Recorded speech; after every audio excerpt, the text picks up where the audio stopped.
पार्वते पते हर हर महादेव। श्री पार्वती जी के पति देवताओं में श्रेष्ठ, जगत के कारण रूप चंद्रमा तथा शेष नाग जी को आभूषण रूप से धारण करने वाले नंदीश्वर के स्वामी, नेत्रों में सूर्य तथा चंद्रमा की ज्योति से प्रकाशमान श्री विष्णु भगवान के प्रिय भक्त जनों के आश्रय स्थान तथा श्रेष्ठ वरदाता भगवान शंकर जी की मैं वंदना करती हूँ।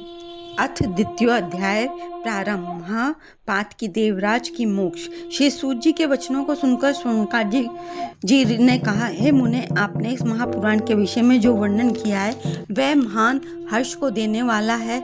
इसके श्रवण से किन किन पापियों के पाप नष्ट हो सकते हैं। श्री सूत जी ने कहा, हे मुनीश्वरों, समस्त प्रकार के पापी इस महापुराण के श्रवण मास से ही पाप रहित हो जाते हैं। इस महापुराण के द्वारा कलयुग के प्राणियों के समस्त पाप नष्ट हो जाते हैं और उनको सद्गति प्राप्त होती है। एक प्राचीन इतिहास के अनुसार किसी समय किरात नगर में एक दुर्बल, दुराचारी और दरिद्र ब्राह्मण रहता था। वह धर्म से विमुख हो गया। वह ब्राह्मण अपने कर्मों से विमुख था। उसका नाम देवराज था। उसने अधर्म के द्वारा बहुत सा धन अल्पकाल ही में संचय कर लिया। एक बार जब वह तालाब पर स्नान करने गया तो माँ शोभावती वैश्या को देखकर वह उस पर मुग्ध हो गया। वह वैश्या भी इस धनी ब्राह्मण को अपने प्रेम जाल में फंसा देखकर प्रसन्न हुई। तालाब पर दोनों की बातें हो गई और उनका अवैध संबंध स्थापित हो गया।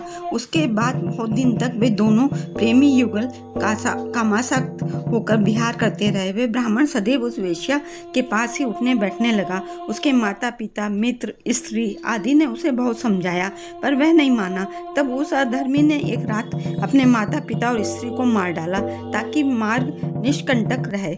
उसने अपने समस्त धन ले जाकर उस वेश्या को दे दिया। देव योग से एक दिन देवराज कृष्णापुर आया। वहाँ उसने एक शिवालय देखा जहाँ शिव कथा होती थी। संयोग से वह वहाँ बीमार पड़ गया। निदान पड़ा वह शिव कथा श्रवण करता रहता।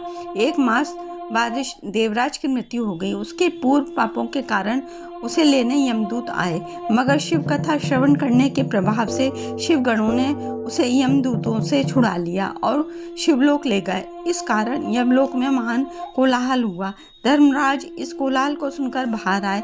वहां उन्होंने शिव गणों को देवराज को ले जाते देखा। वे तुरंत शिव कथा का प्रभाव समझ गए। उन्होंने शिव गणों की पूजा की। देवराज जैसा पापी भगवान शिव की कथाएं श्रवण करने मात्र से यमदूतों के फंदे से बचकर उस परम पुनीत शिवधाम को प्राप्त हुआ जहाँ भगवान शिव माता पार्वती सहित निवास करते हैं।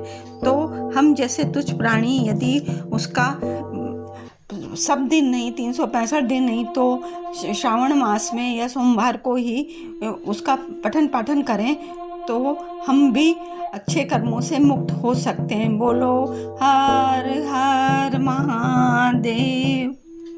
ओम नमो पार्वते पते हर हर महादेव।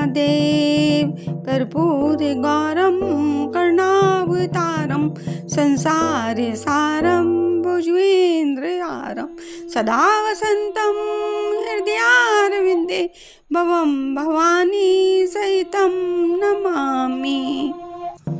द्वितीय अध्याय समाप्त।